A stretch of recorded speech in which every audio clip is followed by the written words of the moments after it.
Bill Cosby's attorney promising to mount a vigorous defense just hours after the entertainer was arraigned on felony sexual assault charges. His attorney, Monique Presley, saying that he will be exonerated by a court of law, claiming that the charges against Cosby are politically motivated.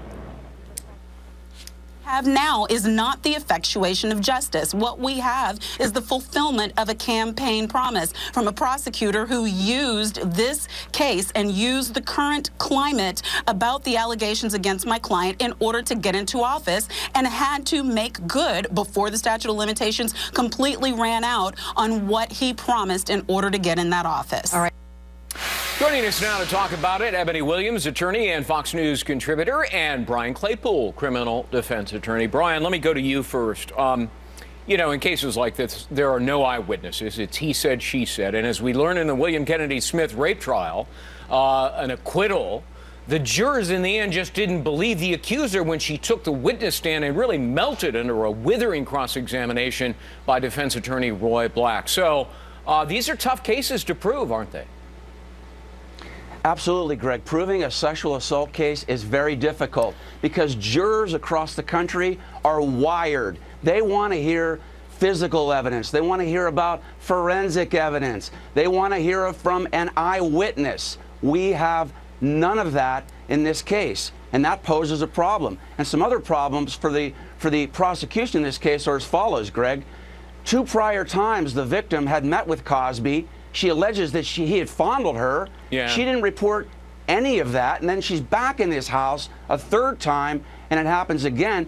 And then you have an issue of she's leaving his house at 4 a.m. She claims these are Quaaludes. Yeah, I guarantee you Cosby is going to have medical experts coming into this trial saying if she had 3 Quaaludes, she wouldn't be able to walk out of there at 4 a.m. Plus wine on top of that. You know, Ebony, bringing other accusers into the case appears to be what the DA wants to do, because he announced that, yes, he had talked to several other women who say the same thing happened. Sure. Now, normally that would be inadmissible in the case against Cosby unless the prosecutor can convince the judge that there is a pattern of conduct here, that Bill Cosby drugs and sexually assaults women. Now, what do you think is going to happen? Yeah, you're exactly right, Greg. You're referring to, the prior bad acts exception that says in testimony, typically prior bad acts are not admissible because they are just so hugely prejudicial to the way the jury pool will see. If they think that you did it before, they're going to presume that you've done it in this case, in fact, in front of them. And that's not how that should work, right? But certainly the DA will try to make a case that it is so compelling, that there is so much testimony that this man has had a pattern of this type of sexual predatory behavior, that its probative value, meaning the value it has to proving his case, in fact, in front of those jurors,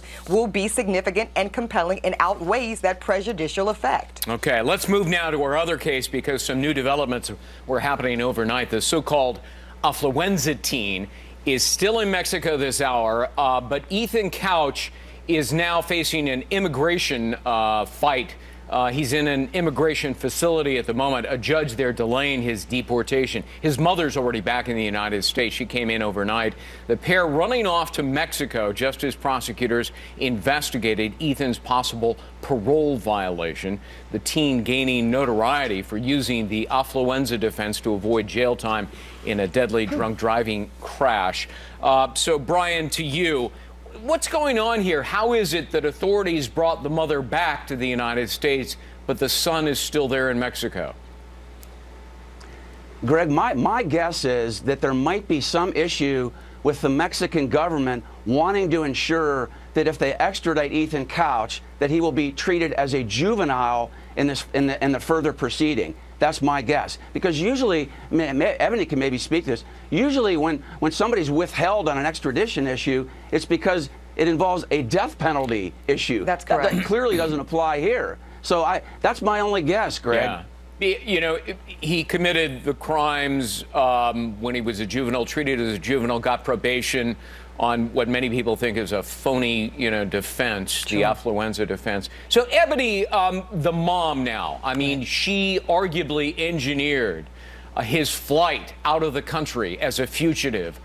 Should the judge throw the book at her on aiding a fugitive? I say so. I think, look, the underlying defense, that affluenza defense, as you correctly pointed out, Greg, many people didn't buy it, but the important person, which was the judge, did buy it. And the point of it is to say that this kid had been so not held accountable his entire life that thus he couldn't be held accountable here. We see that same pattern from his mother, Tanya Couch, yet again. She is engineering. She is the mastermind behind his fleeing from accountability of the law, fleeing from his probation hearings. And it's I think this is on her. She's facing up to 10 years for aiding and abetting the apprehension of her son, who is indeed at this point a fugitive. And I certainly think she should face a maximum penalty here. All right, Brian Claypool, Ebony Williams, good to see you both. Great to see you. Great to see you, Brian. Very much. Happy New Year. Thank you, Thanks, Greg. Thanks, Greg. Happy